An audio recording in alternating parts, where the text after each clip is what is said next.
Yeah, I don't ever remember feeling like this.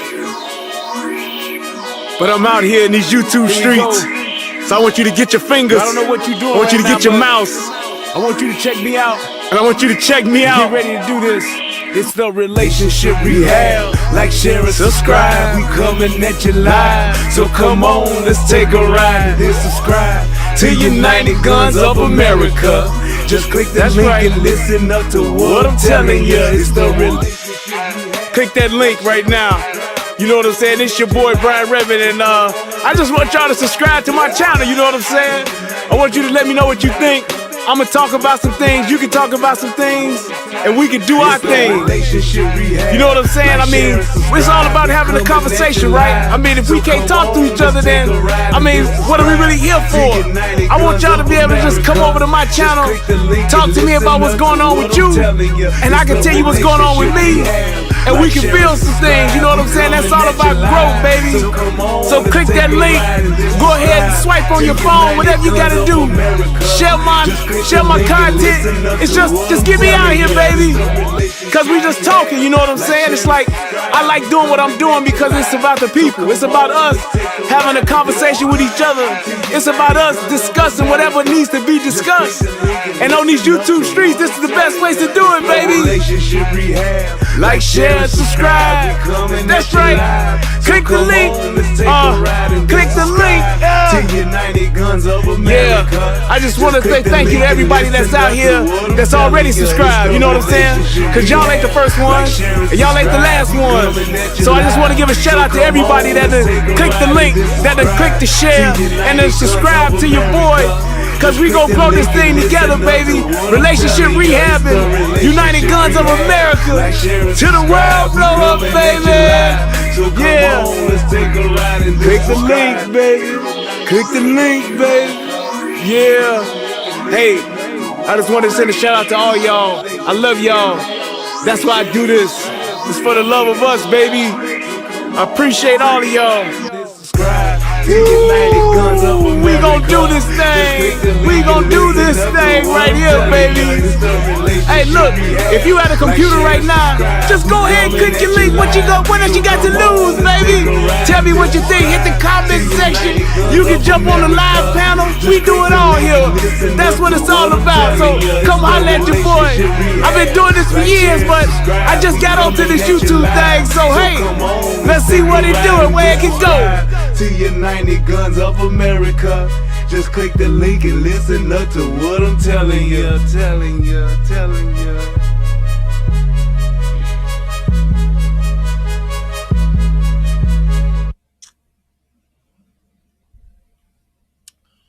What's going on, everybody? It's your boy Brian Redmond, and yes, we are back for yet another relationship rehab United Guns of America show on tonight.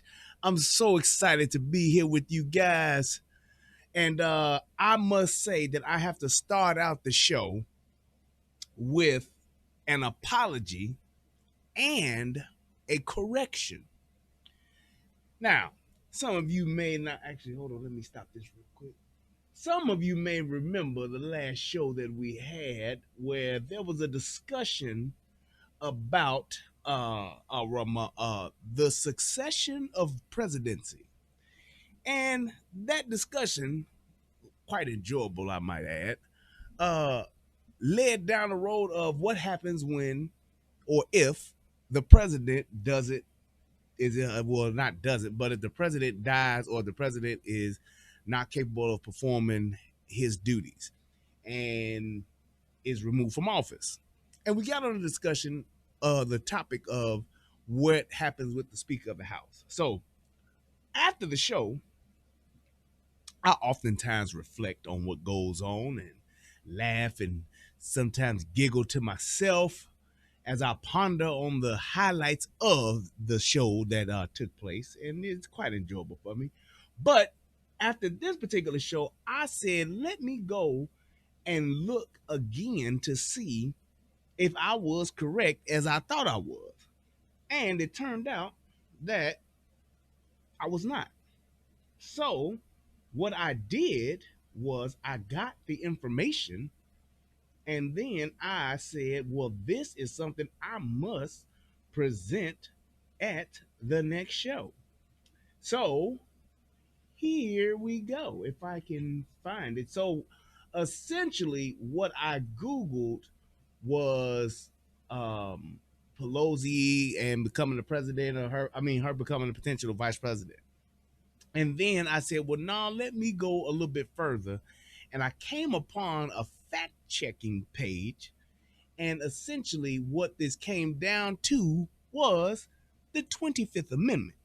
Now, with that 25th Amendment is where the truth really lies. So, that is what I want to discuss on today. And essentially, what that means is basically like this is the Constitution. This is what it says in the Constitution as to what happens and how it happens. And it gave me two different points. It gave me the actual succession of the presidency, but it also gave the reason why so many people, like myself, said that Nancy Pelosi would become vice president, or the Speaker of the House becomes vice president. All right, so what it says is, what does the Constitution say about succession? The 25th Amendment of the Constitution, passed by Congress in 1965 and ratified in 1967, clarifies the rules of succession to the presidency. It's true that if the president cannot serve his or her full term, the vice president assumes the role of president immediately. Okay? In case of the removal of the president from office, uh, of his or of his death or resignation, the vice president shall become the president. Section 1 of the 25th Amendment reads, but it's not true that the Speaker of the House or any other predetermined individual automatically becomes vice president. Upon becoming president, the former vice president would choose another individual to become his or her vice president. Hold on. Whenever there is a vacancy in the office of the vice president, the president shall nominate a vice president who shall take office upon confirmation by a majority vote of both the House of Congress, of both houses of Congress. Section 2 of the amendment explains. All right. Now, this last happened in 1974 when Vice President Gerald Ford, himself a replacement for Vice President Spiro T. Agnew, who resigned after being accused of tax evasion, replaced President Nixon. Ford nominated Nelson Rockefeller to serve as his vice president, according to the Gerald Ford Library and Museum. So, fact check. President Pelosi, no House Speaker, would assume role amid election day. So, the other thing that I read is, how does the Speaker of the House become president? Here we go. Only if a president and vice president become simultaneously unable to serve as president does the Speaker of the House ascend to fill the office. That's because Article 2, Section 1 of the Constitution empowered Congress to set a line of succession to the presidency. The Congress may by law provide for the case of removal, death, resignation, or inability both of the president and vice president, declaring that officer shall then act as president. All right. So Congress excised the Power in Presidential Succession Act, first passed in 1792 and then enacted in 1947 as it stands today, which puts the Speaker of the House next in line of the succession after the vice president. All right. Assuming she remains Speaker, Pelosi would only become president if both Biden and Harris became simultaneously unable to serve as president. There it is. So it's not that she would automatically become president it's possible that she could be nominated by that president who would assume office and could then nominate her as vice president. So it's not that it would automatically happen, it could potentially happen. Here's why I say that is because the power that she holds in Congress, and if I'm the vice president and I've just become president, all of the stuff that I want to get through and get past, if I can put her in that position, that's a power move for me. But like I said, that's all contingent upon what the House looks like, what the majority is. But right now, with the majority being a Democratic majority House, it would be a potential move, because if there are any issues or any draws or anything like that in Congress, who is the person that decides the split vote? The vice president. So, with that being said, that's pretty much why a lot of people think that or would think that. But to the person that said that that was not true, I can't remember who it was, you are correct. It is not true that the Speaker of the House automatically ascends to the vice presidency. That is not what happens. So thank you for pushing me to go and actually get hardcore constitutional evidence, which is exactly what I had to do, because I wanted to make sure that I was 1000% right. I was very confident, but I wasn't correct. So thank you for that. I appreciate it. That's what we supposed to do. That's what we here for. And that explains the abrasion on your palm. But without further ado, let's go ahead and get into my favorite part of the show. Federal law allows citizens to reproduce, distribute, or exhibit portions of copyrighted motion pictures, videotapes, or video discs under certain circumstances without authorization of the copyright holder. This is called fair use and is allowed for purposes of criticism, news reporting, teaching, and parody, which doesn't infringe of copyright under 17 U.S.C. 107.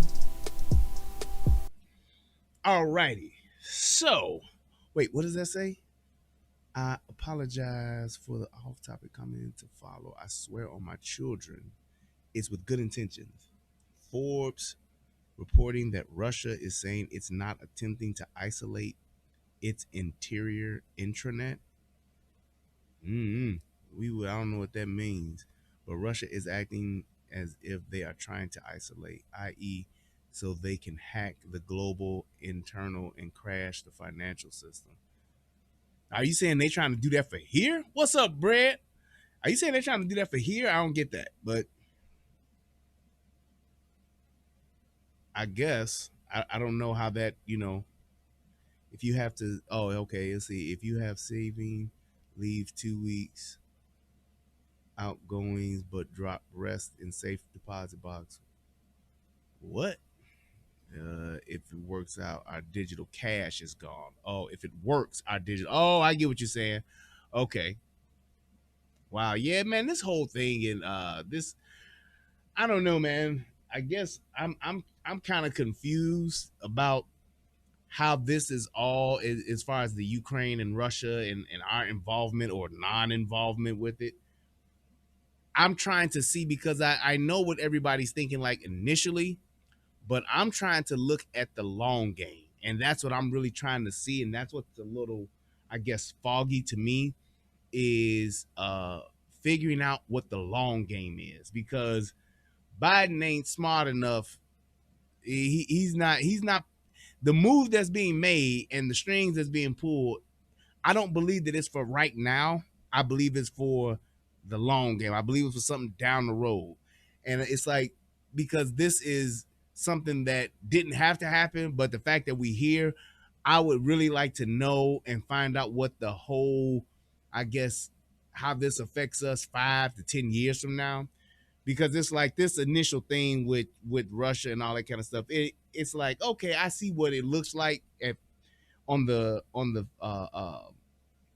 just at face value. I see what it is, but it's like, nah, it got to be something else to go with it. It got to be something else going down the line. And I've heard people talk about China and stuff like that. I really haven't sunk my teeth into it. But yeah, it's like, because people are saying, it could potentially be the third world war. It could be something going on with, just all this different stuff. I'm not really sure. So that's why I really haven't talked about it, because I haven't done any research on it. But it is what it is. And I guess eventually the truth will come out. All I'm trying to do is survive the next 3 years. That's just my initial thing. I just want to hope and pray that this old motherfucker don't die, because I don't want that woman getting in that seat. I just don't. You can call me misogynist. You can call it whatever. I don't want that woman getting in that seat, because I believe it'll be even worse, because she is probably one of the most fakest human beings I've ever encountered. And she's one of the worst politicians I've ever seen. And I just don't want her to even come close to getting in that seat. I like the fact that they literally have her doing nothing. Everybody be talking about, where's she at? Where's Kamala? I get it. Yes, you would like to have a more competent vice president, but the fact that they don't have her really like pulling those strings and really being in true control of some shit, it's comforting to me. So I kind of like that sleeping dog to lay where it is. I don't want to wake it up.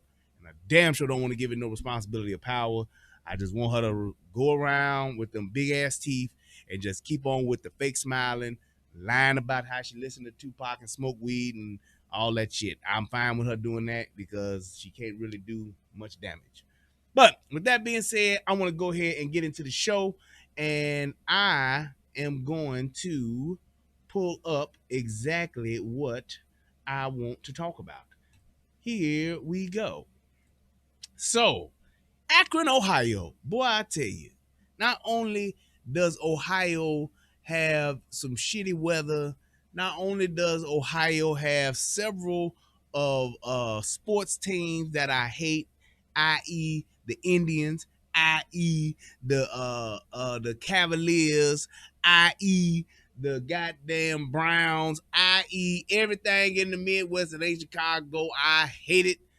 But on top of that, they also have some of the just weirdest fuck shit that potentially just happens in the world. It's like, I don't know. But this is one of those things where I did this because I wanted people to really see how bad a domestic violence call can be, and how quickly you have to make a decision, because it's going to determine if somebody lives or die. And not necessarily always the police officer, but those people that you are, supposed to be protecting. And it's one of those things to where when you see this, you will truly get a true idea of walking into a room, sight unseen, and one of the worst situations, the worst scenarios is going on, and you, being the trained officer, have to react and make not only a decision, but the right one. It was really, really, really one of those things where I was like, man, this is exactly what I'm talking about, that people don't really understand or really get to see what this call looks like. And I think that this particular video definitely gives you a good idea of, like, if you wanted to play the game of what would you do, this is one of those things where you really need to see this so that you can say, well, damn, it can happen that fast.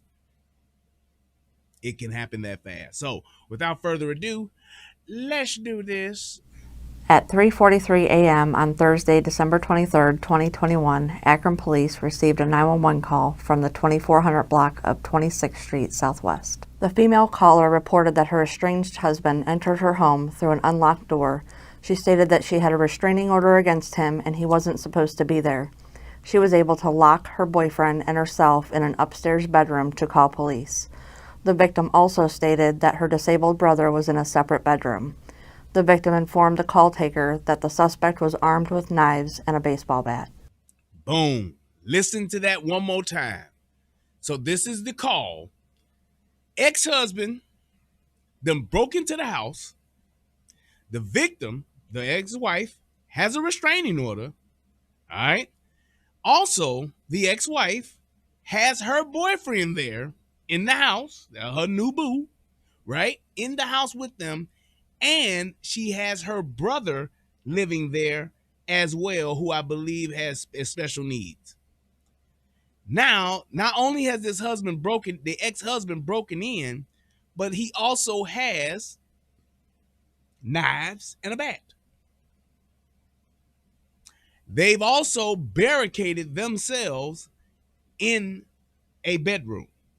So now you, as a police officer, you literally have a hostage situation going on between an ex-husband and wife, and you have the boyfriend that's there who could potentially be an aggressor or a victim, and then you have a brother that is there who could potentially be an aggressor or a victim. So you take all of that into consideration. You don't know why this is happening. You don't know what's at stake. You really don't know who your bad guys are. You just don't know. But you going on this call, and this is the information that you have. Now, mind you, also, there's a dog involved too. So just think about all of these different variables and all these different things that are going on, and you literally have all of this information, but it's all sight unseen. So you're going to have to visually put this together in a matter of seconds and make the right call. Watch. Akron 911, what's the location of your emergency? 2470 26th Street, Southwest, Akron. What's going on? My husband's here, and there's a restraining order on him. He's not supposed to be here. He's supposed to have a GPS on him, and he's trying to kick in my bedroom door. Mm-hmm. Okay, what's his name? James Gross. Okay. What kind of car does he drive? He doesn't. Okay. I'm getting help out there. What is your name? Mary Gross. Mary, what's your phone number? 330. Do you know if he has any weapons on him? Knives. He has knives on it. Baseball bat. You see how casually she just mentioned that? Knives. Like, he always got knives on him. Like, it's like people don't realize, like, she's so used to this that she's just calm. She's just like, yeah, he got knives, and, you know, this is what he does. I got the restraining order on him, but, you know, he done broke in. Like, it's just cool. He has knives on him, or they're just in the house? Huh? On him. Yes, Jimmy, I'm talking to the police. Now leave. Now, Jimmy is James Gross. Jimmy is the ex-husband. Jimmy got soul. Jimmy got soul. Jimmy got soul. What's that song he was singing? Eddie Murphy sing? Has he threatened you with the knife? You know how. He says, Oh, this nigga means says some you're harm. not coming up in here, that you'll have to kill him.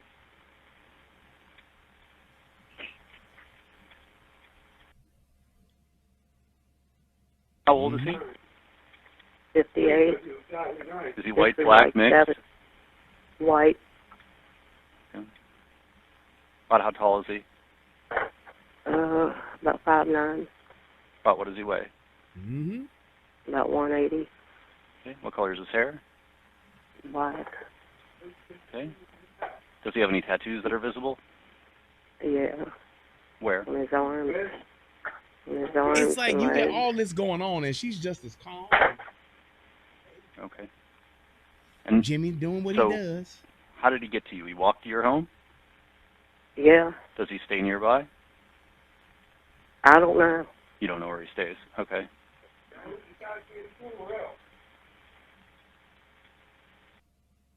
Into your home. Jimmy, please stop.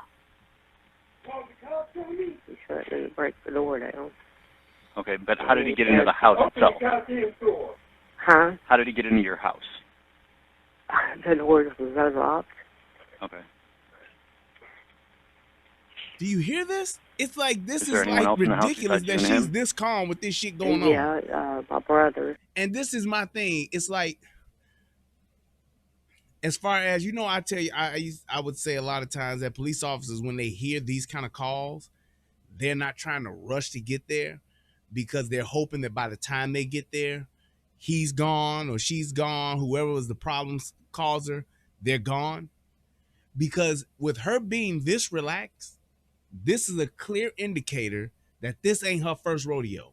She has been dealing with Jimmy crazy ass for years.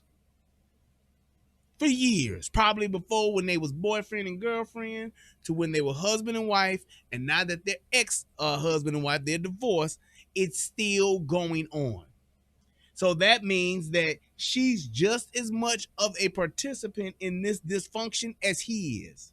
The fact that he's, after all of this time that has gone on for however long they've been married, the fact that he's even here doing this lets you know that this is one of those things. This is what they do. And I always try to point that out, that people got to realize domestic disputes, domestic violence, and all of that stuff. Yes, it's serious, it's real, and everybody's lives matter. But you have to take into account that most domestic disputes, most people that are in domestic violence situations, it is a learned behavior. It is a behavior that they are used to and accustomed to, whether they learned it fresh from the partner that they with, or they've witnessed it as they've grown up to where this is functional to them. That's why she's this calm. She's been through this plenty of times before. And that's one of the things that you have to take into account. It's like, it's not one of those things to where you just, oh, this is just so terrible that she's going through this. Oh, it's just such a bad thing. Nope. This bitch has been doing this back and forth shit with Jimmy, crazy motherfucking ass, for years. He's at her house with knives and a bat. He's definitely has the intention on getting busy with somebody, whether it's her, the new boyfriend, or both. But you have to realize that these people that are in these situations, it ain't always, oh, she's just the innocent victim and it's so terrible. No, a lot of people foster this shit. They cultivate these dysfunctional ass domestic violence relationships. They equate the violence to love, the attention to love. That's what they crave. That's why you'll have a woman who will be getting her ass beat by her man for 20 years. Because that's how she equates love. With a black eye. He don't love me unless he gives me an uppercut. He don't love me unless he gives me a right cross. He doesn't love me unless he checks my chin, chokes me out, or slaps me around at least once a week. I like it, I love it, and I need more of it. And I don't understand why people don't want to acknowledge that part of domestic violence, to say, yeah, I get it, but if this ain't the first time he done went upside your head, choked you out, pushed you, whatever the case may be, and you still in it, then you kind of like it. That whole thing of, oh, I don't have anywhere to go, or where can I go? What would I do? I can't get away. No, that's bullshit. It's too many resources out here today for you to stay in a physical or emotional relationship where you getting your ass beat. It's just too many. It's too many. So you gotta realize that this is one of those things, because you will go there and a lot of men will put our capes on and da, da, da, da, here I am to save the day. And you thinking you about to go in here and save this damsel in distress, and you gonna jump on this dude and you gonna whoop his ass and give him what for, and fuck around, and she'll be on your back stabbing you because she's there. Leave him alone. No, don't do this. Just let him go. And you'll be like, wait, bitch, you called us. And that's all a part of the plan. It's a part of the show. He stays here. His name is James, too. And then I have a boyfriend here. Okay, and where are those other males? Upstairs. We're all upstairs. But he's wanting to get in my bedroom. Okay, so your boyfriend and your brother, though, are in some other room? My boyfriend's in my room, and my brother is in the other bedroom. At approximately 3 minutes into the call, the suspect can be heard yelling at the victim. The victim informed him that she was on the phone with police. Jimmy, stop it! See? I will stop it if you stop. Jimmy, stop it! If you do Yes, I'm on the phone with the police. Patrol officers arrived on scene approximately 4.5 minutes after the call was made. They communicated with the What did victim Nikki and her say? He boyfriend said, through "I the don't bedroom know. I window got to to assess the situation. I didn't even see The victim comment. told officers that the suspect blocked the door to the house and they were going to have They to both force have mental entry. illness problems. Cobra Kai. My apologies. I'll save the jokes. Oh, you let them ride. I mean, my thing is this. I'll say this. Like I said, because I've seen this show plenty of times. Not just this particular one, but I've seen how it goes. And like I said, if it's not your first time getting your ass whooped, if it's not your first time he's done this, and you ain't ready to go, I understand what it is.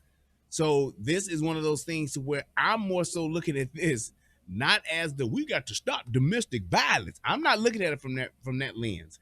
I'm looking at it from the lens of police officers being on scene, coming to a situation like this, and just exactly showing how much information is coming at you in such a little time, and you have to make decisions during this time. That's what I want to point out, because so many people get it mixed up and get it twisted to say, oh, the police could have did this, the police should have did that, they ain't had to do all that, and you don't really understand what's happening. So that's why I'm kind of like doing this part of it, because I want people to see how this is coming to a head, but how calm she is. Yep. Okay, stay on the line with me. I got a bunch of cops coming. Just stay on the line with me. He said he's got a... Now I think the door's locked down now. How am I going to get down to let him in? Yeah, and here's the thing, Nikki. She left her disabled brother in the room because she knows Jimmy ain't there to hurt her, or ain't there to hurt her brother. Jimmy there to hurt that nigga, or he there to hurt her ass. That's who he there to hurt. So that's why she's doing that. That's why she's taking the position that she's taking, where they're bunkered down in this room, because she knows Jimmy here to fuck us up. Jimmy ain't gonna fuck with my brother, because Jimmy know my brother and been around my brother for years. Don't worry about that right now. What's going on with your boyfriend and your brother? They're not involved here?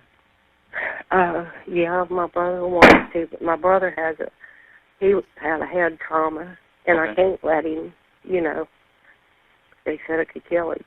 Okay. And your boyfriend's saying anything or no? Is he doing anything? Yeah, he's told him, back off, stop, Okay. and all that, but he's got my husband's got a baseball bat, and, I'm not big enough to stop him. See? If he would come here and start hitting on him. Okay. And what is your husband wearing? Uh-huh. Do you know what he's wearing today? No, I don't remember. Okay.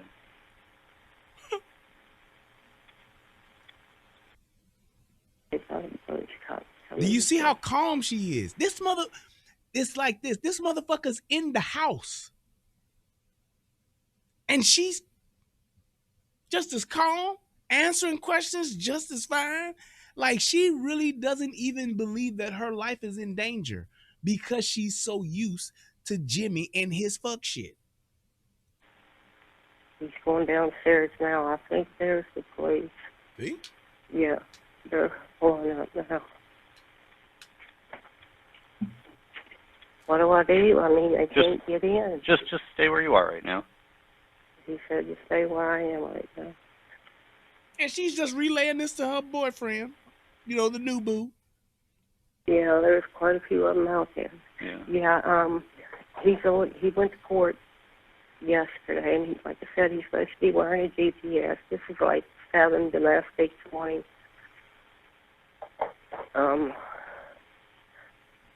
I'm just now getting over the COVID.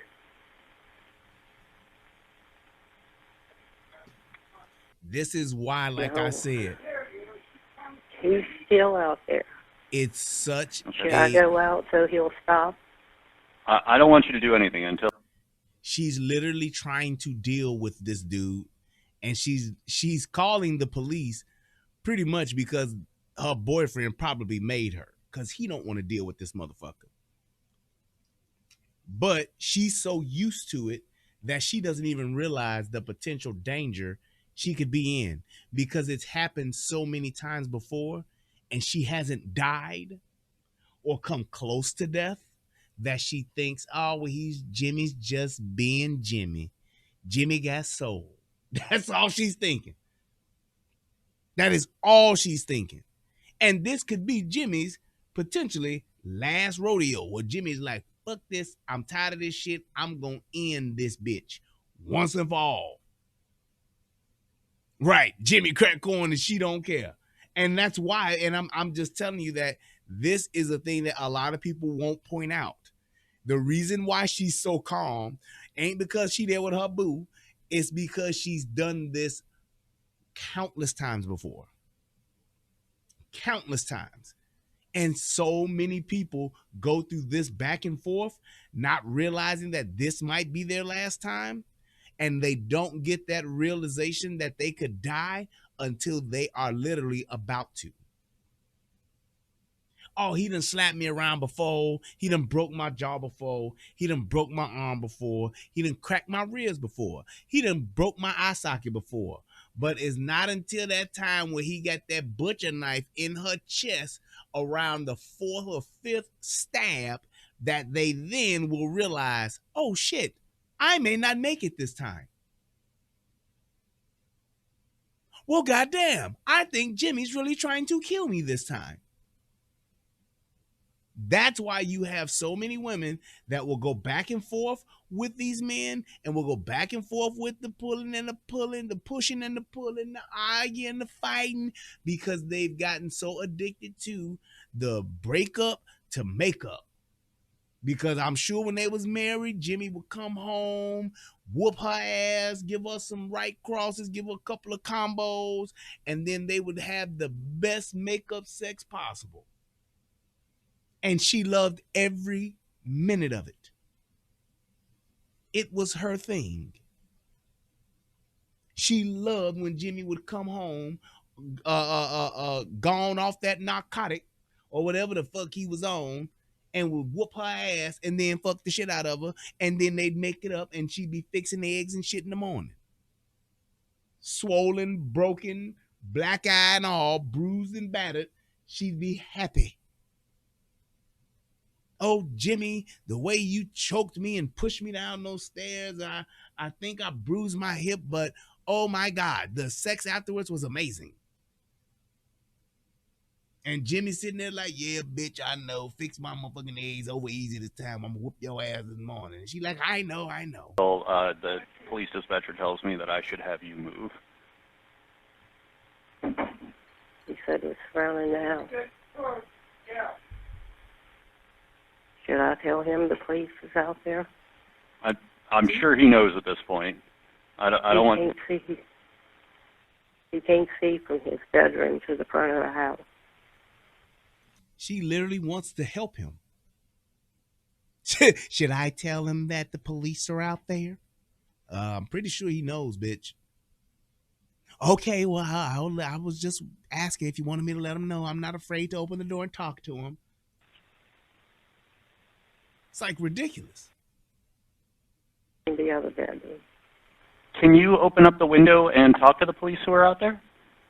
Yeah, I'm upstairs, though. Yeah, oh, I know. I just want you to talk to him from that window. Open that window. Yeah, just a second. She ain't scared one bit. Ain't scared one bit. Okay, hold on. Let me over there, Ken. Okay. He won't let us out of the bedroom. He won't let us out of the bedroom. He's up here. He won't let me out. Jenny, go unlock the door for him. See? He's up here right outside my door. Yeah. Yeah, he's with me. That's the boyfriend. That's the new boo. Saying this crazy motherfucker, he's right up here outside my goddamn door. Come get this crazy son bitch. Because I don't want no parts of him. And most of the time, men will either be in one or two mindsets. They either don't want to deal with this motherfucker because they ain't here for all that, or they want to save the woman and they want to stop Jimmy. I'm going to beat his ass. He ain't going to just come up here and do my woman like this. He ain't going to do this to her. I'm going to protect her. Man, look. You men that got these women, and these women got these crazy ass niggas, y'all better leave them alone. Because I'm gonna tell you how it usually works out. Those men that want to step in and be macho man, and you want to save this woman from this abusive nigga she been dealing with all these years and all this time, and you done with that, ain't gonna happen to my woman. Because in your mind, you like, ain't no woman like the one I got. And you try to step in and do this shit, you will be the one winding up in jail or in the fucking morgue dealing with this shit. If you got a girl who got a crazy ass baby daddy, you better leave her the fuck alone. Let her work that shit out. She'll be telling your ass all along, I don't want to be with him. I don't want to have nothing to do with him. I just wish he would go away. And all the while, she entertaining that motherfucker. All the while, she's looking out for that motherfucker. All the while, she's just, I just want him to leave me alone, leave us alone. Or leave me alone and just get out my life. But I don't want him to go to jail, though. I don't want nothing to happen to him, no. Thank you, Ariana. I appreciate it. Hit your boy with $1.49. And everybody, please click that like button while you watching this. Whether you're watching on replay or watching it live. But she will be just that. Don't you think that what she's telling you what she needs to tell you. Because what she's telling Jimmy is a whole different story. Jimmy, let's just move on, Jimmy. Jimmy, I just don't know if I want to still be with you or not. So Jimmy thinking he still got a window, still got some hope. If I could just prove to her how much I love her by showing up with a knife and a bat, then she'll let me back in. She's done it before. She'll do it again. It happens like that far too often where you have dudes thinking this woman is telling these niggas one thing, but she's telling that crazy motherfucker something else. Because she still got feelings for him. I still love him. No, I don't want nothing to happen to him. I just want him to just stop for a while. Leave us alone. Right. Cut that shit off. You see I'm telling you like this. You see a motherfucker that got some shit like that. Oh, I got a crazy boy. He be acting weird and crazy. Okay, well, look, I want to be here with you while you talking to this motherfucker on speakerphone and end the relationship. Let me see your fucking text messages that you've been going back and forth with this nigga to see if you really entertaining this nigga. Because these niggas will continuously be on that, girl, look, I love you. You know I love you. I just want to talk to you. And she's sitting there entertaining that motherfucker like, what you got to say? That's the window of opportunity where niggas still think he got a shot.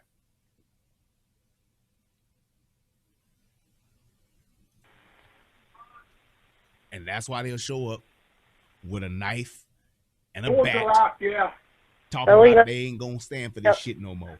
Here, wait a minute. See? Listen to him. He's running down the steps. Now, tell him watch it. Jimmy, tell him he'll run out the back door. Have somebody in the back. He might run out the back door. I think See? He might have ran out. Toss the keys. Oh, man. I mean, he's crazy. Mm-hmm. You're tossing down the keys to them? Yeah, Jimmy asked, or Terry asked him, but I don't know where they might have all ran out back. Yeah.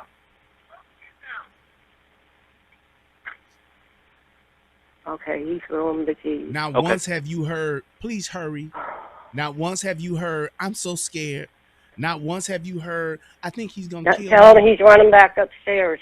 She's giving these motherfuckers play-by-play. Tell him he put chairs in front of the door. Tell him Stairs in front of my door.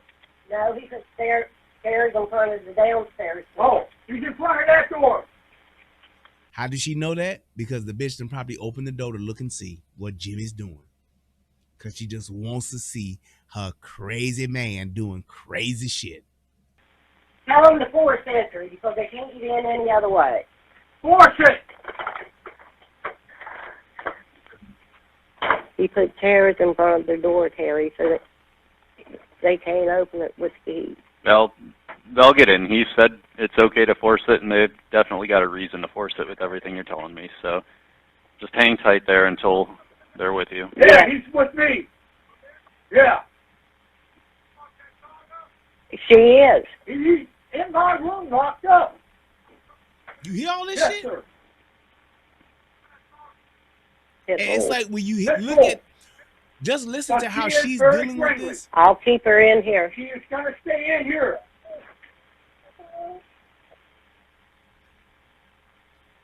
Here, Bella, get up here. Come on. Yes.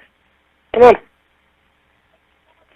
Yes, I got the only dog in the house. Come on. And look, let me say this. Ariane said, toxic traits are attractive to people now. When you hear women say, yeah, so what happened with your last relationship? What happened with the guy you was with or whatever? Oh, it was a toxic relationship. And what do people instantly think, or what's implied when they hear that? Oh, it was him. He was the bad guy. Look, it takes two to fucking tango. It takes two. Yes, Mick, she's feeding off of that drama. She loves it. It gets her off. It makes her moist. UFO Kamikaze said, even if she ends it in front of you, some of these crazy dudes will then see you as an obstacle they need to remove. More headache than what it's worth in most cases. I'm telling you, that's what they'll do. They'll look at you getting me getting this nigga out the way is me proving to her how much I love her. So I ain't got it's a nothing but it ain't even an afterthought if I go and kill that motherfucker too. And in most instances, they look at the new guy as the obstacle. And they'll look to think, if I can kill him, that'll prove to her how much I love her, and then she'll come back and be with me, even if I'm on death row. Tell them when they come up the steps that it's the right bedroom on the right. I don't want them breaking Jimmy's door. Yeah. All this shit going on, and she's Tell not him even. it's the... She's giving these motherfuckers play-by-play commentary. Come up the steps. He's the bedroom on the far right. We're in the one on the far left. Don't go in. The first door on the left is her. Terry's the one that's trying to get a motherfucker upstairs. Like, come in here and get this crazy motherfucker. But she's like, oh, yeah, Jimmy's downstairs, and now he's making a left, and he's rounding third. Jimmy just hit the drive. He hit a line drive out into the deep left center gap, and now the ball has hit the wall. Jimmy's rounding second. He's coming around the third. The ball is being tossed in, and it's being caught. She's literally just cool as shit. And here's the other part to that, too, because I know some people will see this and be like, no, man, it ain't always like that. Think about this. How many women do you know or have not know, but how many women have you heard of that actually write the inmates that are on death row, that actually write the inmates that are murderers, the ones that got those life sentences? They will not only write them, they will become pen pals. They will even then marry them, have conjugal visits with them, and they know that these motherfuckers are killers. Serial killers the same. It's literally a group. It's a thing. It's not, oh, it's just happening to one person, one. No, it's a thing. Women that are attracted to men that are murderers. They like that danger. I like the fact of knowing that at any given point in time, this motherfucker may want to end me. Brother, he's disabled.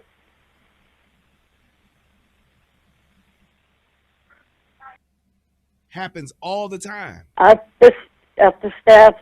Come up the steps. Second door on the right. Second door on the right. The bedroom door, and then you'll have the closet, then his door. Third door on the right. Do you hear the fact that she's more calm than he is? He's more agitated and more I guess excited. He's more, that's not the word I'm looking for. He's more concerned than she is. I'm sorry. That's where it should be. I can't see. Jimmy, my brother Jimmy, stay in your bedroom. She's telling her brother to stay in his bedroom.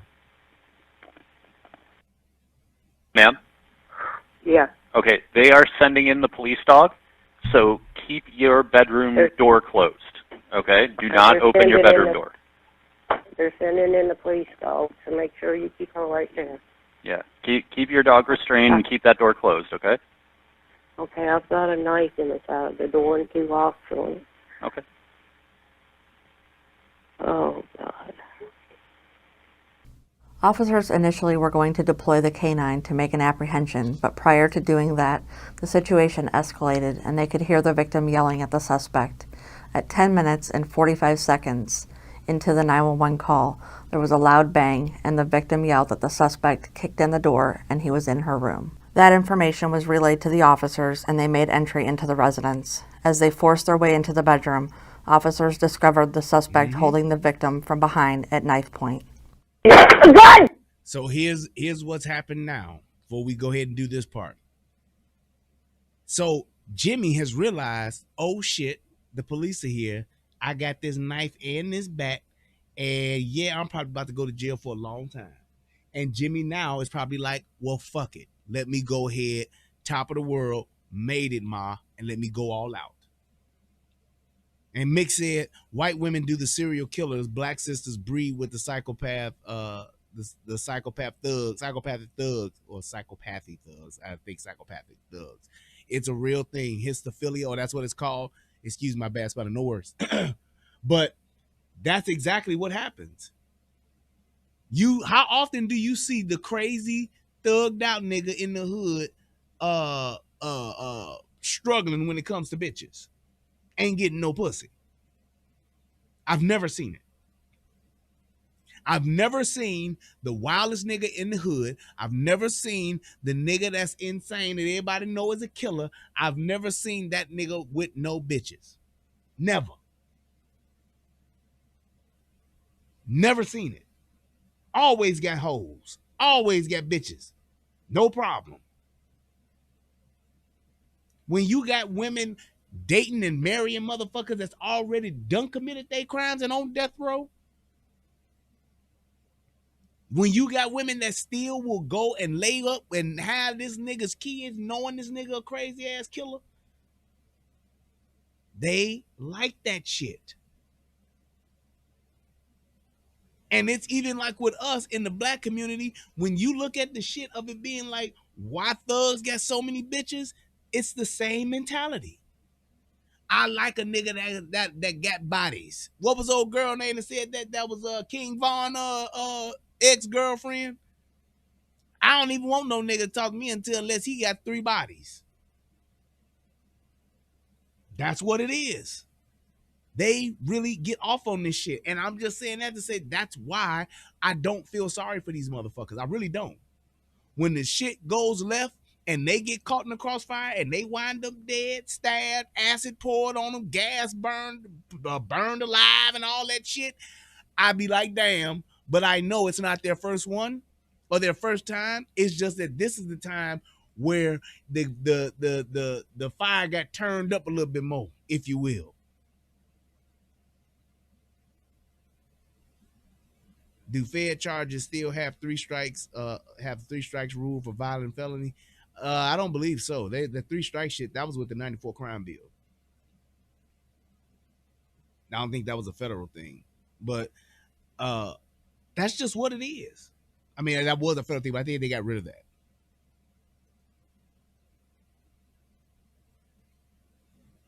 Here's where the shit hits the fan. Jimmy, stop! Jimmy, he broke my door open. He's inside? Jimmy, lock the door. Oh, Jimmy, get out! Get out, Jimmy! Just stay in your room. They're bringing the dog in. You better go. Jimmy, you better give up. Jimmy, stop! Get up! Jimmy, get out! Hold on, in my room. On the dog, we got the door.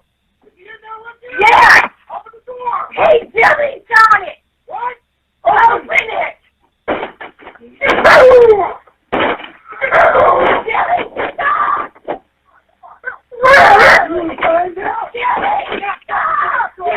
Do you hear this shit?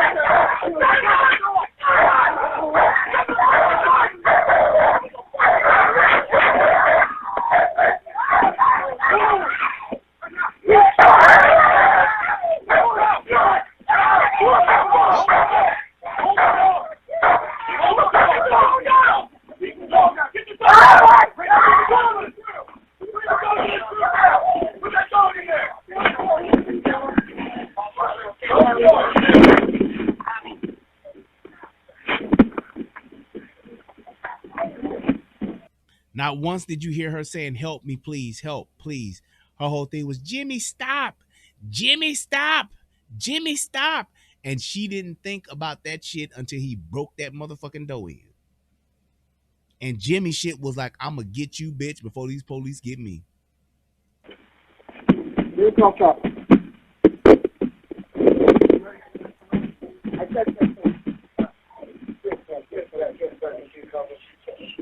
Yes, sir. I'm 32 coming. Is he still breathing?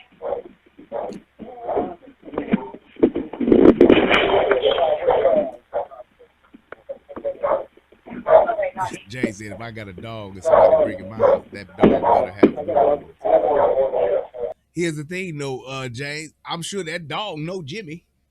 That dog sitting there like, Jimmy, that's you? Hey! He started wagging his tail. Hey, Jimmy, you here to beat her ass again? Dog ain't gonna help you in this situation when they know the motherfucker. Hey, hold the dog. Get the dog. Unless you got a well-trained dog. Ma'am, are you bleeding? Where are you standing? Hold the dog. Yep. That dog was probably like, well, what y'all know? Old Jimmy's back. Downright shame you got to be heading off again. You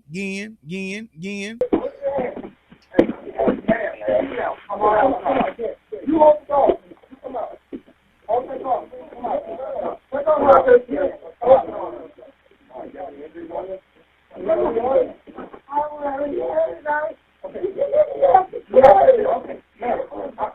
I gotta find out who's bleeding. Stop. Stop. I need to find out where. We got two in the room. That dog name is Jimmy Jr. Dare you. Now, I want y'all to see the actual body cam footage. We're going to go a little bit further ahead. Is he in there with you? There we go. Yeah. So this is the officer grabbing the scene. Not there anymore. Yeah, it's not there. Body cam 1. Now watch how fast this shit goes. That's him kicking. Okay, we got Mind to you, go. this He's is kicking the door. 3:54 Go. in the morning. He has a knife. Slow down. With me. This male just broke down the bedroom door. He's in the room. Let's see. Let's lethal. We're at. Akron police. Now there's the brother that's slow or whatever the fuck going on with him. There's the brother in there. Now watch what happens. Now they're coming up to the room that's on the right, like she said when she was calmly quarterbacking this whole layout. Hold the dog. Hold their dog. Is he in there with you? Yes. Open the door. What? Get your fucking hands up! Hang on. Watch out. Now, look at what you see here. You got dog, boyfriend on the left, woman in the middle, and crazy ass Jimmy on the right with a knife. This is the kind of situation. Now, you ain't seen none of this until this door opens. Now, imagine the amount of seconds that you have to make a decision that's going to be life or death. It's going on! Shut the fucking gun! Not there anymore. Yeah, it's not there anymore. You see that? A matter of seconds. Look at the time. It's 3:54. And mind you, it's 2 days before Christmas, 12/23. It was 2 days before Christmas when all through the house, not a creature was stirring, not even a mouse, until Jimmy came in with his knife and his bat and broke down the door and said, fuck all that. He walked up the stairs and kicked in the door and said, bitch, I'm tired of this shit. I'm gonna kill you for sure. That's him kicking the door. Okay, we got Go. He kicked the door. Go. Be advised, he has a knife. Be He advised. has a knife. Slow down. Slow down. Fuck me. Go. Be advised, this male just broke down the bedroom door. He's in the room with the caller. Go. Faster. Where at? Akron police! Where? Hold the dog. Is he in there with you? Yeah. Open the door! Right, it was 2 days before Christmas. But you have to look at it like this. This is all new to the officers. This is all new to the officers. They don't know shit about this layout. All they know is what they're hearing and what dispatchers told them. That's it. But you still have to make this decision. Now, here's the thing. Well, I'll let it go. Then What? 4042 copy. Get the fucking hands off! Watch out. Hang on. Watch out. Get the knife.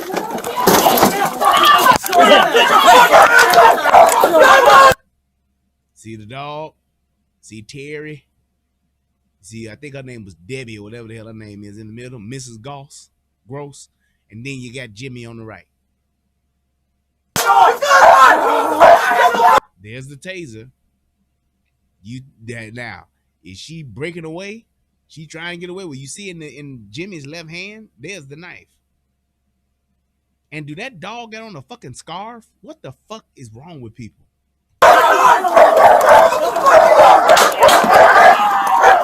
And there you go. There you go. He still had the knife. You tased him, but that tase don't, because, and this is why I don't like fucking tasers, because you really don't know for sure how incapacitated that taser renders somebody. And you only have seconds. And my thing is, you giving him a couple of seconds to drop the knife? Well, look, asshole, I just got tased.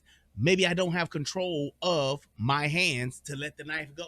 So you like, get the knife, but I'm like, ugh. And I wind up dead anyway. Like a running shoe looked like. It's not there anymore. Yeah, it's not there anymore. Round 3. Okay, we gotta go. Hey, he kicking the door. Go.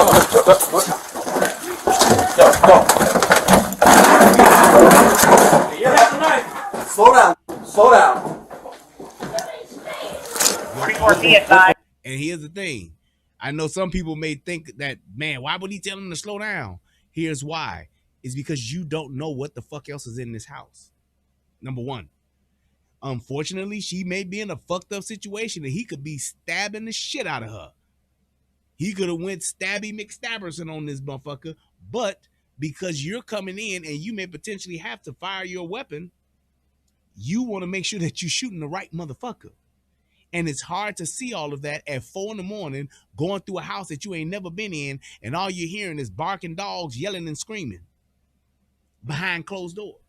This male just broke down the bedroom door. He's in the room with the caller. Where at? Akron police! Where? You don't know if that's your bad guy right there. You don't know if he's going to try to step in and save Jimmy. You have no idea. And these are the different variables that you have coming at you all at once in a matter of seconds. Hold the dog. Is he in there with you? Yeah. Open the door. What? 4042 copy. Get the fucking. You see? I got a glimpse of Jimmy. I don't know if They behind the door. I don't know if that was Jimmy and Terry was trying to open the door. I have no clue as to what's happening. Hands up! Get back! Hang on! Watch out! Get it, got it. And that's why this officer's telling him, like, hang on. Because he wants you to be able to get into that room, yes. But you still have to assess who's in there and what's happening and who is your bad guy. You have to be able to assess who is my bad guy in this situation. Because if you don't, Terry could wind up dead very easily. They're both standing next to her. Terry should have been his ass in the corner somewhere, crouched down like a fucking fetus. That's what he should have been. Because he very easily could have been mistaken as the bad guy in that situation. He's that close. Get your fucking hands up! Drop the fucking knife! Drop the fucking knife! The suspect would not release the victim or drop the knife, and one officer deployed his taser. The taser caused the suspect to fall backwards onto the bed, but he was able. Do you see that? Look at how close they are together. To maintain his hold on the victim and the knife. A second officer moved to the side and fired his duty weapon, striking the suspect twice. Officers rescued the victim and her boyfriend, whom were both unharmed. And the thing is, you have to realize you don't want to have to kill somebody in that situation, but you had to, because I have to stop the threat. And apparently, Jimmy has the Energizer Bunny batteries in him, and he's going to keep going and going and going and going. And I'm sure at one point, Jimmy was like, He broke my collarbone! that's just what it is. The first image shows the suspect holding the victim Nigga said, at knife "Lean point. back."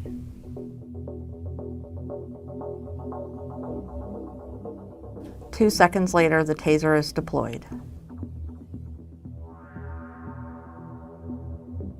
3 seconds after the taser deployment, the officer discharges his duty weapon. And here's the thing. Salute to this officer. He did a great job at not shooting this person. Shit, person got shot. But he was able to get a shot because he did one critical thing. He moved into position to where he could shoot him safely and minimize the chance of him shooting her.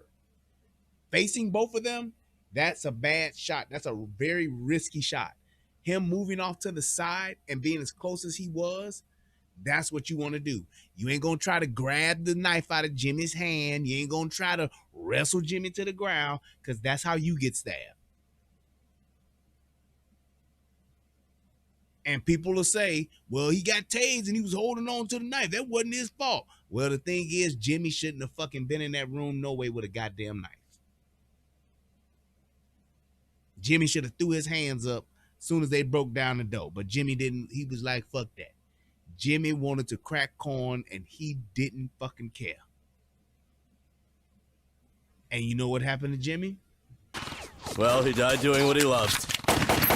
Getting shot. He did. Once the first round is fired, the knife can be seen starting to fall. The knife continued to fall and landed on the floor at the feet of the victim. This is a picture of the actual knife used by the suspect. The 2 officers involved in this incident both have approximately 7 years of experience with the Akron Police Department. Per department policy, both officers were immediately placed on paid administrative leave pending the results of an investigation. Shout out to Chef Talk, Carshino, but shout out to the video leaked footage guys. They do a really good job at getting this stuff and doing the FOIA request. So, but my thing is this.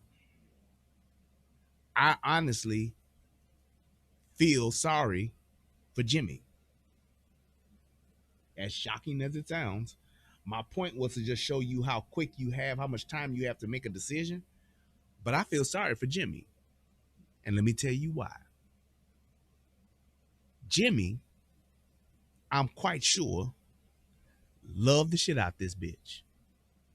As dysfunctional as their relationship was, as dysfunctional as their relationship probably has always been, I promise you that Jimmy loved him some Mrs. Gross.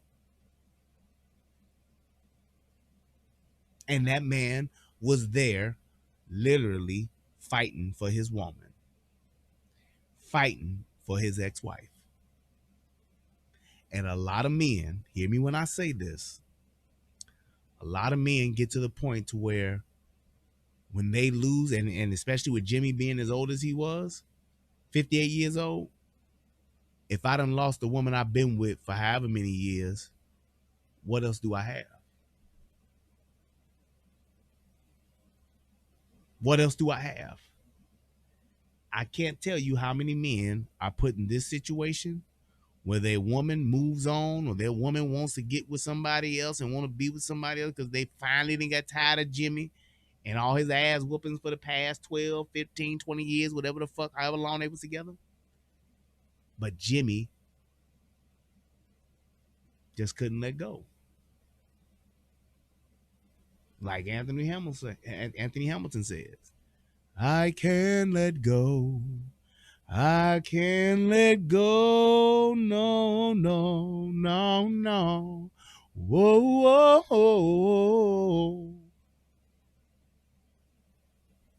No matter what them people say, I'm gonna kill you anyway. You are my wife. I can't let go. Even if we disagree. Jimmy still wanted her motherfucking ass. That's why he was there. Jimmy still felt she mine. That's why he was there. Jimmy really, in Jimmy's mind, Jimmy is like, he's rationalizing, we've been doing this shit for years. Why stop now? I'm so used to her. She mine. If Jimmy really wanted to kill her, because I don't believe he did, Jimmy would have went in there and just killed her and that'd have been it.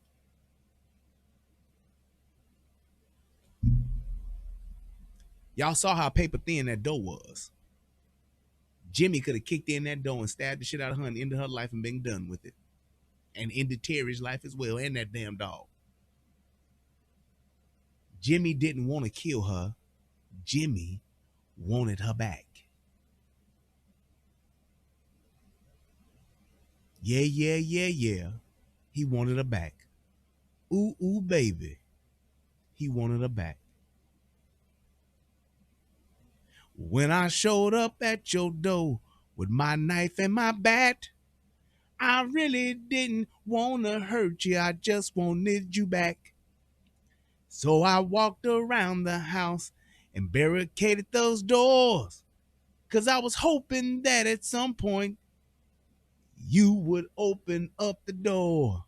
Whoa, baby, give me one more chance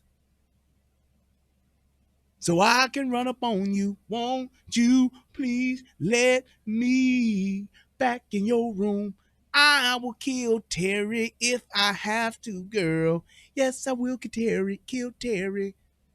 That's exactly what he's thinking. I promise y'all, man, there's so many men that get put in this situation because they've been in the dysfunctional part of the relationship for so long that it is literally their thing.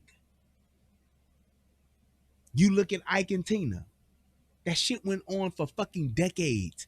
That was their thing. That's why Ike couldn't get it. He was like, look here, and I gave up that narcotic. Let's just get back together. Because he can't understand, like, bitch, I've been beating your ass for this long. Why stop now? Why quit on me now, baby? You've been my punching bag for 15, 20 years. Why you gonna leave me now? Yeah, I know I'm fucked up, but you fucked up too. That's our thing. We fucked up. I know you with Terry, but you mine. That's exactly how men think that do this. That's why they're in these. And a lot of times, how often do you see this situation? It's the first time. Hardly ever. It's round 42, round 78, round 21. This is not the first time this shit done happened. That's why he was there doing what he was doing. Oh, she gonna take me back. All I want to do, I just gotta get in the room with her. And that's why I feel sorry for Jimmy. Because neither one of them wanted to be the first to say goodbye for the first 15, 20 years. Then when she finally had enough and had a better opportunity or just got tired of getting her ass whooped, now Jimmy like, what the fuck? What about me? Just gonna leave me? We have to realize that this dysfunction, and this is just in a domestic violence scenario, but there's so much dysfunction that's going on in our communities, in our households, that because we don't go and try to nip it in the bud, because we don't go and get the help that we need, the shit progresses so much and it goes on for so long that it becomes a part of us, and that's who we are. It's who we are. That's why I tell people, anytime you in a domestic violence relationship, that first time he hit you, unless you like it, leave. Because I promise you, had she left him the very first time he went upside her head, they wouldn't have been here and Jimmy wouldn't have died. Jimmy would have still been alive. She could have saved herself years of getting an ass whooping, but she wanted to work through it because that's what she was used to. That's why she was so calm with the shit. She didn't even get afraid until Jimmy grabbed her motherfucking ass with that knife.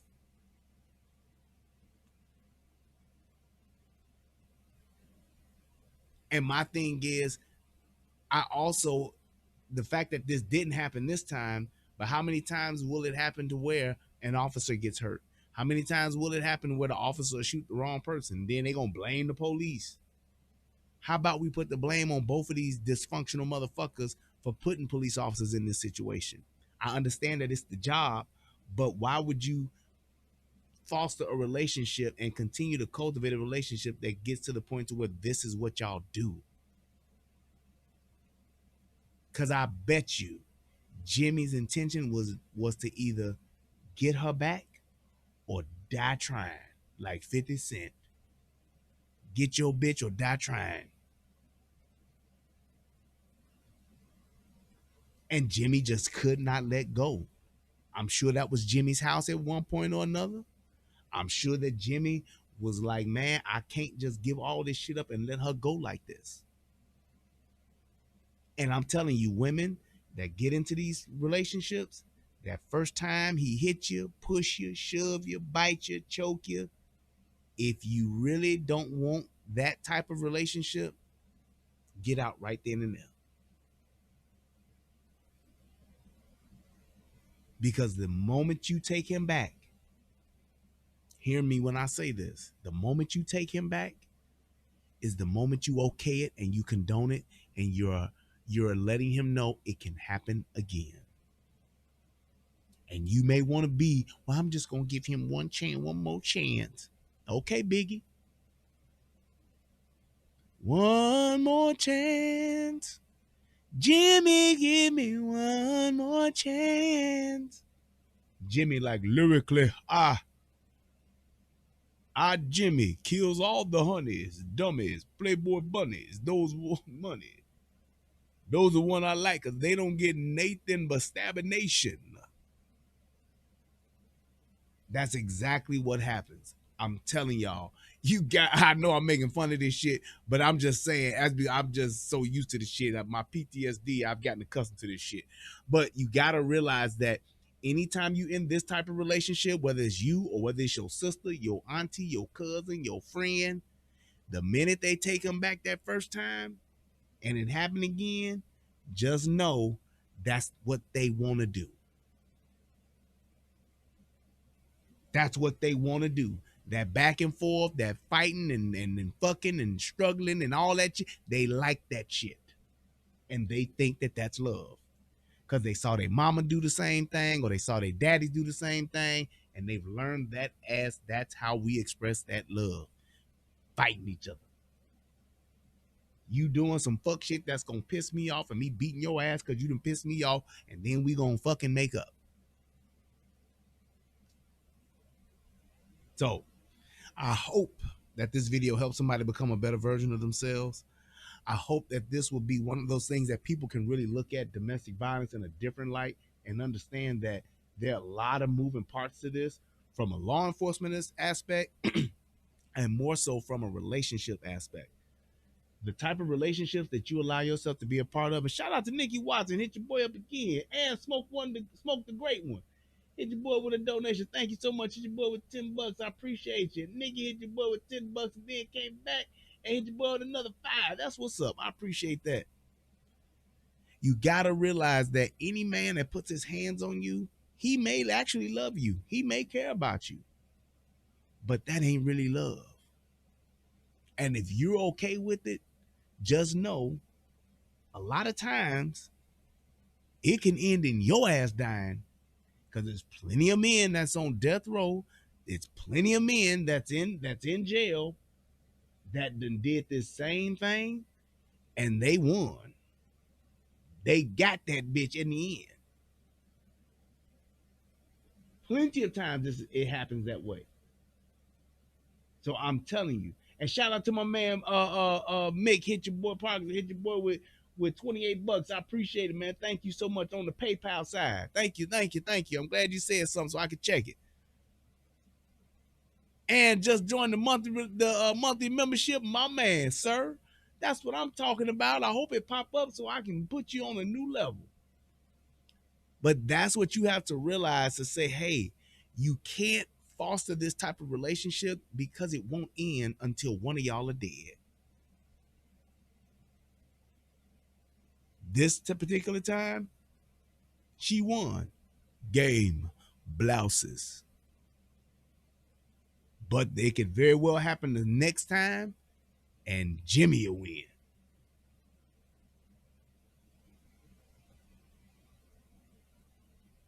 I'm telling you, it happens all the time where you'll see the woman get third-degree burns over 80% of her body because wasn't no police there. She didn't get a chance to call the police, and he poured gas on her and set her on fire. Or he got tired of her and stabbed her 17 times.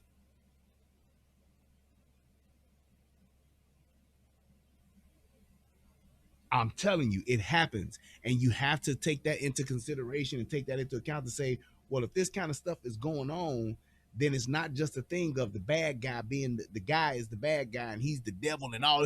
You got to look at it to say, hey, you have to understand that it takes two to do this shit. Unless it's the first time, it's a fucking dance after that.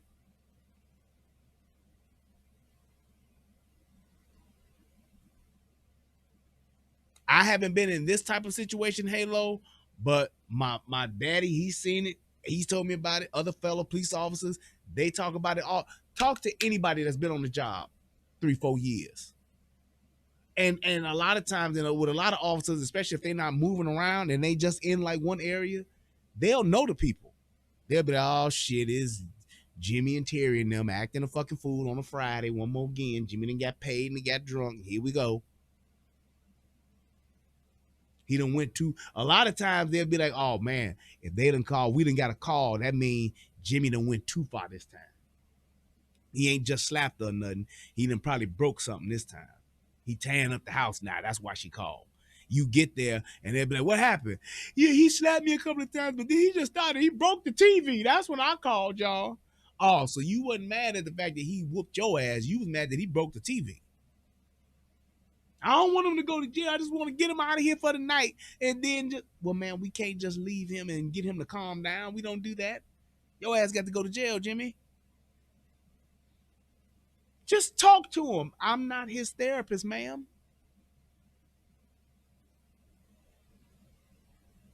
You gotta take that into account and understand that, because a lot of times, and especially for police officers, don't think that you go in there and you going to save this woman and think that, you know, she gonna be happy that you saved her. Nope, because she gonna be right down there to bail that motherfucker out.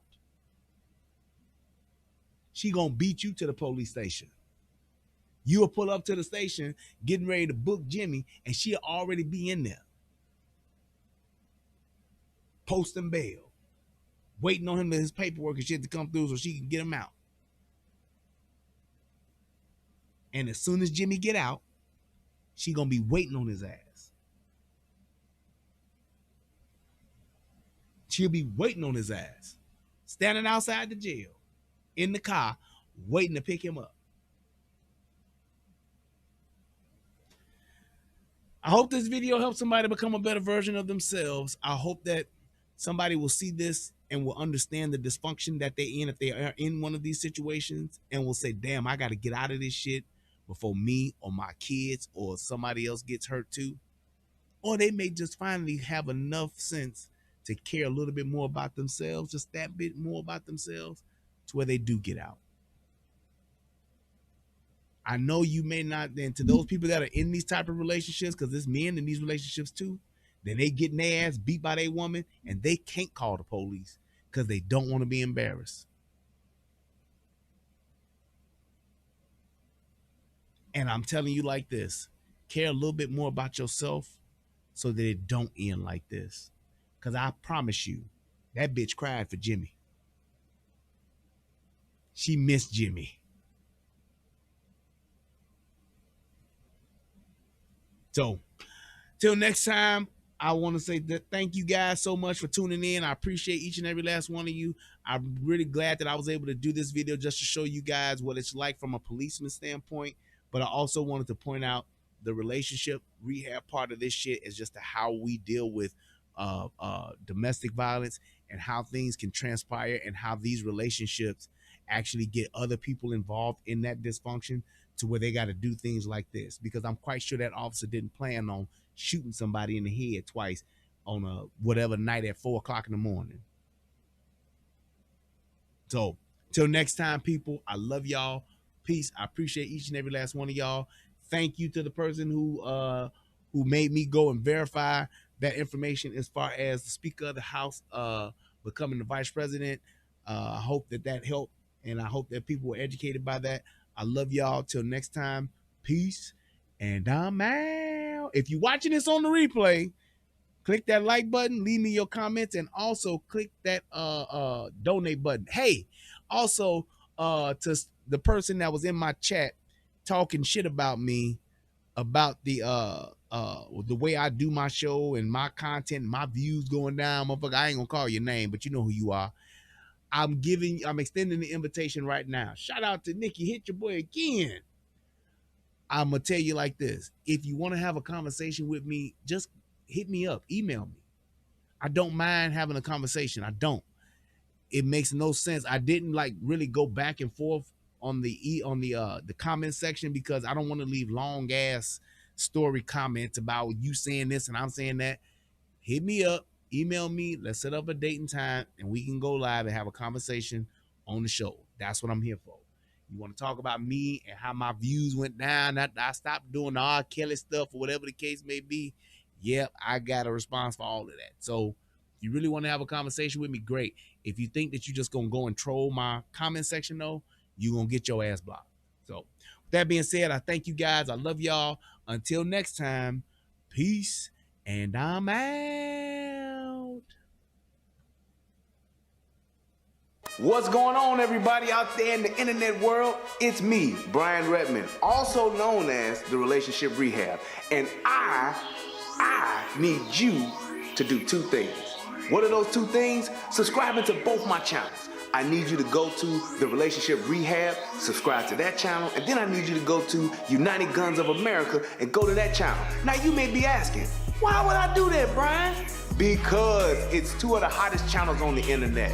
Come over there, give me your thoughts, give me your opinions, have conversations, because that's what it's all about. We talk about some of everything: politics, relationships, guns, law enforcement, community stuff. Anything that's happening, I'm willing to have a conversation about it. So come on over. You don't got nothing else to lose, and you ain't got nothing else to do. So come to my channel, subscribe ASAP, and join in on the fun. Twice the entertainment, 2 channels, twice the fun. Come on and have a funky good time with your boy. Peace, and I'm out.